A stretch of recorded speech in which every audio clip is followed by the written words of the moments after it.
ابھی دیکھ لیا ہندوستان نے کہ پاکستان کے تمام مکاتب فکر کے علماء مشائخ نے، مدارس کے ذمہ داروں نے اپنے سپہ سالار کو کہا کہ جناب حافظ صاحب 30 لاکھ طلباء مدارس کے حاضر ہیں، بتائیں فوج نے ان کو کہاں کھڑا کرنا ہے، ہم محاذ پہ جانے کو بھی تیار ہیں، بارڈر پہ کھڑے ہونے کو بھی تیار ہیں، خدمت کرنے کو بھی تیار ہیں۔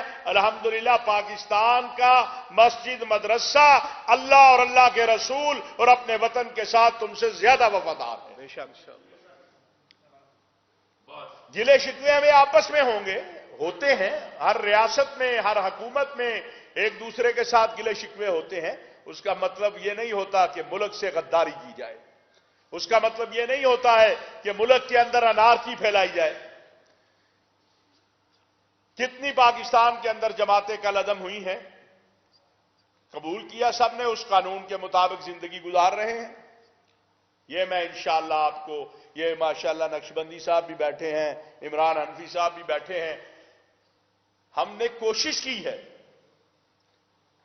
کہ کوئی مسجد سیل نہ رہے، کوئی مدرسہ بند نہ رہے، اور الحمدللہ اس میں 90% ہم کامیاب ہیں۔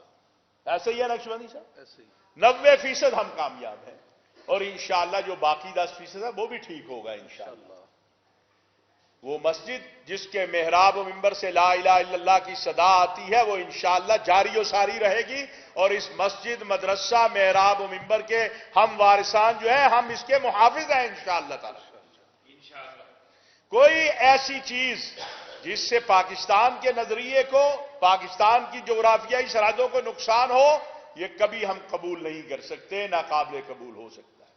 بعض قوتیں ہیں جو یہ چاہتی ہیں کہ پاکستان کے اندر فوج کا، سلامتی کے اداروں کا اور مولوی کا تصادم ہو جائے۔ میں 1986 کی آپ کو بات بتانے لگا ہوں، میں جامعہ اشرفیہ میں اس وقت پڑھتا تھا، تو مجھے صحافت کا شوق تھا، شام کو میں آ جاتا تھا، جنگ اخبار نیا نیا یہ جو ابھی بلڈنگ ہے یہ بنی تھی۔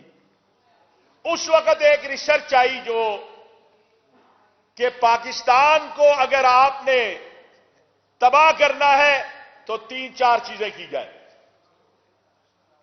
اور اس میں ایک یہ تھا کہ پاکستان کے اندر فرقہ وارانہ فسادات کروائے جائیں، بریلوی کو دیوبندی سے لڑاؤ، دیوبندی کو بریلوی سے لڑاؤ، شیعہ کو سنی سے لڑاؤ، اور پھر آپ نے دیکھا کہ 80 اور 90 کی دہائی میں کیا ہوا۔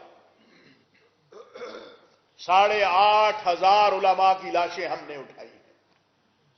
ڈاکٹر سرفراز نعیمی صاحب لے لیں، مولانا حسن جان لے لیں، جتنے بھی آپ دیکھتے جائیں، مفتی نظام الدین شامزئی لے لیں، مولانا یوسف لدھیانوی، یعنی آپ دیکھتے جائیں، لیکن محراب و منبر نے 8,500 علماء کی لاشوں کے بعد بھی پاکستان زندہ باد کہا ہے، کسی مولوی کی زبان سے پاکستان کے خلاف لفظ نہیں نکلا۔ یہ پاکستان سے اس سے بڑی وفاداری کا کیا ثبوت ہو سکتا ہے؟ آج بھی یہ حالات مختلف جماعتوں پہ آئے ہیں، یہاں بھی آئے ہیں، ہم نے بڑی کوشش کی۔ اگر کوئی کہے تو میں وہ شخص ہوں جو آخری منٹ تک، آخری لمحے تک کوشا تھا کہ یہ تصادم کی کیفیت ختم ہو جائے، نہ ہو۔ بدقسمتی ہے، تاریخ خود فیصلہ کرے گی کہ کون کتنا قصوروار تھا۔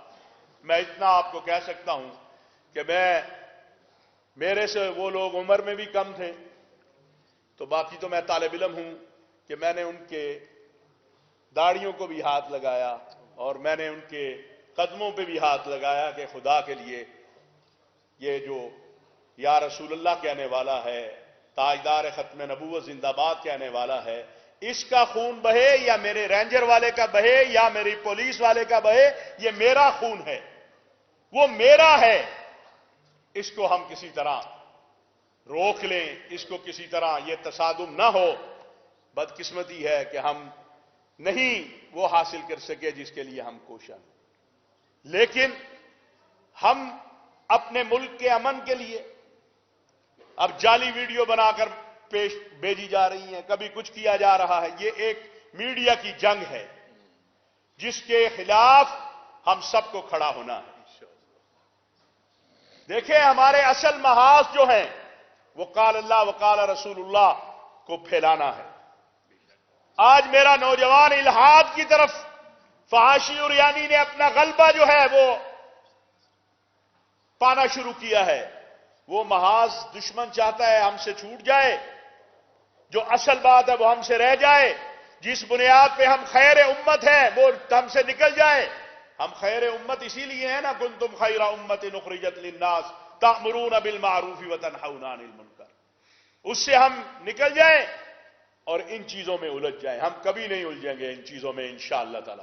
آج آپ سب حضرات یہاں موجود ہیں، آج کے اس اجلاس کا 1 پوائنٹ ایجنڈا ہے، اور وہ یہ ہے کہ اپنا مسلک چھوڑو نہیں، دوسرے کے مسلک کو چھیڑو نہیں۔ اور دوسرا، دہشت گردی وہ افغانستان سے آئے، وہ ایران سے آئے، وہ ہندوستان سے آئے، وہ عربستان سے آئے، جہاں سے بھی آئے گی میں پاکستانی ہوں، میں اس دہشت گرد کا مقابلہ کروں گا، میں اس دہشت گردی کے خلاف آواز بلند کروں گا۔ تیسری بات کہی جاتی ہے فلسطین، آج کل بھی بہت شور ہے، او بیچ دیا، او فلسطین۔ اور میرے بھائیوں، خدا کا واسطہ ہے، 57 اسلامی ملک ہیں، کسی آرمی چیف نے فلسطینی سفیر کو جی ایچ کیو بلایا تو بتاؤ، بتا دیں آپ؟ بالکل نہیں۔ ایک ہے آپ کے ملک کا سپہ سالار جس نے فلسطینی سفیر کو بلا کے کہا کہ ہم آپ کے ساتھ ہیں، جس قابل ہیں جو کر سکتے ہیں۔ باقی ملکوں سے حکومت امداد وہ بھی 2-3 ہیں، کوئی زیادہ نہیں ہے، ترکی ہے، سعودی عرب ہے، قطر ہے، کوئی تھوڑی بہت امداد، اور بھی ایک آدھ ملک۔ آپ کا ملک ہے جہاں سے 3 اطراف سے فلسطینیوں کے لیے امداد جا رہی ہے، عوام، آپ، میں، سب، ہر ایک کا ادارہ کوشاں ہے، اپنے اپنے طور پہ جمع کرتا ہے اور وہ بھیج رہا ہے۔ آپ کی حکومت اور آپ کی فوج کی طرف سے علیحدہ امداد اہل فلسطین کے لیے جا رہی ہے۔ کبھی کہتے ہیں یہ ابراہیم اکارڈ مان کے آگے، بھائی وہ ابراہیم اکارڈ جو ہے اس کو پڑھ تو لو تم۔ میں چیلنج کرتا ہوں کہ جو پاکستان کو مطعون قرار دیتے ہیں، انہوں نے وہ ابراہیم اکارڈ پڑھا ہی نہیں ہے۔ اگر انہوں نے پڑھا ہوتا یہ کبھی نہ کہتے کہ پاکستان اس کو تسلیم کرنے جا رہا ہے۔